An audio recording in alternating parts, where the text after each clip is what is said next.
এই হচ্ছে স্বাতী। আর যারা ওর রিসেপশনের লুকের ভিডিওটা আমার প্রোফাইলে এখনও দেখোনি, তোমরা দেখে জানিও স্বাতীকে তার রিসেপশন লুকে কেমন লাগছে। আর এই হচ্ছে সেই গয়না পরানোর ভিডিও। কি সাহস আমার! না না, আমি এখনও সেরকম কোনো সমস্যায় পড়িনি, তবে সাবধান থাকতে হবে। ওর এই স্পেশাল দিনের ডেট ছিল 25শে জানুয়ারি।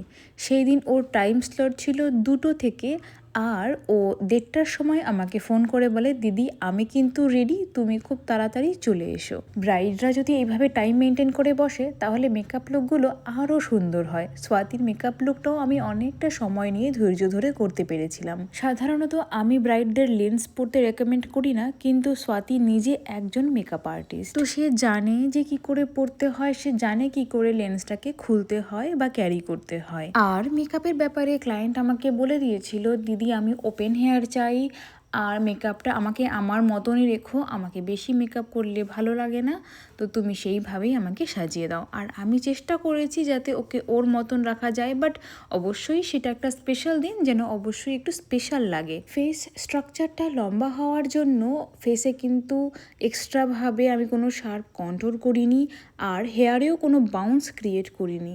এই ভিডিওটা সেই দিনকার ফার্স্ট ভিডিও ছিল।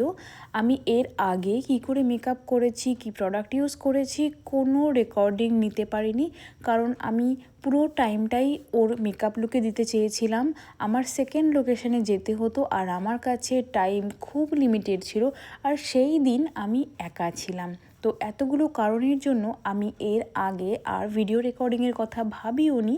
এইটা আমি ভাবলাম যে করা যেতে পারে, কারণ আমি মেকআপটা টাইমের মধ্যে শেষ করতে পেরেছিলাম। খুব বকবক করছিলাম, প্রচুর কথা বলেছি, এত কথা কি করে বলেছি জানি না।